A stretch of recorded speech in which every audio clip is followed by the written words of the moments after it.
কি করবে এবার সুপ্রিম কোর্ট? কি রায় দেবে? রাষ্ট্রপতি দ্রৌপদী মুর্মু এবার শীর্ষ আদালতের কাছে জানতে চেয়েছেন রাষ্ট্রপতি ও রাজ্যপালকে বিল পাশ করানোর সময়সীমা নির্দিষ্ট করে দেওয়ার অধিকার সুপ্রিম কোর্টের আছে কি। যদিও এই রায় দেওয়ার সময় সুপ্রিম কোর্ট আস্থা রেখেছিল সংবিধানের ওপরেই, কিন্তু রাষ্ট্রপতির সরাসরি হস্তক্ষেপে বিষয়টা যে জটিল হয়ে গেল তা বলাই বাহুল্য। কি হতে পারে ঠিক?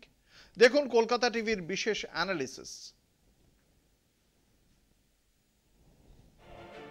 তামিলনাড়ুর রাজ্যপাল 10টি বিল দীর্ঘ সময় আটকে রেখেছেন, কোনো সিদ্ধান্ত নিচ্ছেন না।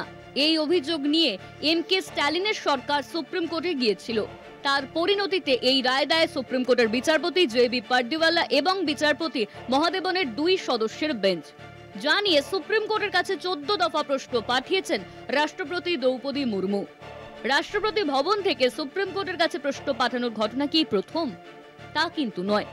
1950 থেকে এখনো পর্যন্ত এমন ঘটনা ঘটেছে মোট 15 বার। সুপ্রিম কোর্ট কি রাষ্ট্রপতির পাঠানো এই প্রশ্নে জবাব দিতে বাধ্য? সংবিধানের power of president to consult supreme court, অর্থাৎ সংবিধানের 143 ধারায় রাষ্ট্রপতি তার প্রশ্ন সুপ্রিম কোর্টকে পাঠিয়েছেন। কিন্তু ওই 143-এর ক ধারায় বলা হয়েছে court May report to the president it's opinion. এখানে এই মে শব্দটির অর্থ বিশেষজ্ঞদের মতে কোর্ট প্রয়োজন মনে করলে মতামত নাও দিতে পারে। গত 75 বছরে এমন রাষ্ট্রপতির প্রশ্ন করার 15টি নজির রয়েছে। তার মধ্যে 1982 সালে রাষ্ট্রপতি জ্ঞানী জোয়েল সিং এর নাগরিকত্ব বিষয়ে একটি প্রশ্নের ক্ষেত্রে এবং 1993 সালে রাষ্ট্রপতি শঙ্কর দয়াল শর্মার বাবরি মসজিদ রাম জন্মভূমি সংক্রান্ত একটি প্রশ্নের ক্ষেত্রে সুপ্রিম কোর্ট রাষ্ট্রপতিদের করা প্রশ্নের কোনো জবাব দেয়নি। বাকি 13টি ক্ষেত্রে দিয়েছে। রাষ্ট্রপতি মুর্মুর প্রশ্নের ফলে সুপ্রিম কোর্ট কি পারে তামিলনাড়ুর মামলা 2 সদস্যের ডিভিশন বেঞ্চের রায় উল্টে দিতে?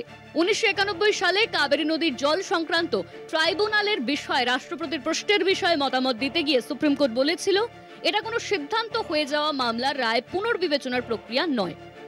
অর্থাৎ সুপ্রিম কোর্টে যাই উত্তর রাষ্ট্রপতির কাছে পাঠাক না কেন, তাতে ঘোষিত রায়ে কোনো পরিবর্তন হবে না। তবে সাধারণ নিয়মে রায় পুনর্বিবেচনার জন্য কোনো পক্ষ আবেদন করতেই পারে। যেহেতু কেরল, পাঞ্জাব, পশ্চিমবঙ্গ থেকেও এই একই ধরনের মামলা সুপ্রিম কোর্টে রয়েছে, ফলে এমনও হতে পারে বিশেষজ্ঞদের মত সেই সব মামলাকে সুপ্রিম কোর্ট বৃহত্তর সাংবিধানিক বেঞ্চে পাঠিয়ে দিতে পারে। রাষ্ট্রপতি মুর্মু যে 14টি প্রশ্ন করেছেন তার মধ্যে 2-1টি এমন প্রশ্ন রয়েছে যার পরিপ্রেক্ষিত অনেক বৃহৎ, যেখানে কেন্দ্র রাজ্যের ক্ষমতার সীমা, ফেডারেল স্ট্রাকচারের বিষয়টি এসে পড়বে। ফলে এই বিতর্কের সমাধানের দিকে তাকিয়ে রয়েছে সব রাজনৈতিক দল। বিজেপি আজ হয়তো ভাবছে তাদের ক্ষমতায় লাগাম পড়াচ্ছে এই ধরনের রায়, কিন্তু বিজেপি তো আজীবন ক্ষমতায় থাকবে না। গণতন্ত্র তেমন হয় না। তখন এই ধরনের রায়ের সুফল বিজেপিও পাবে। কলকাতা টিভি।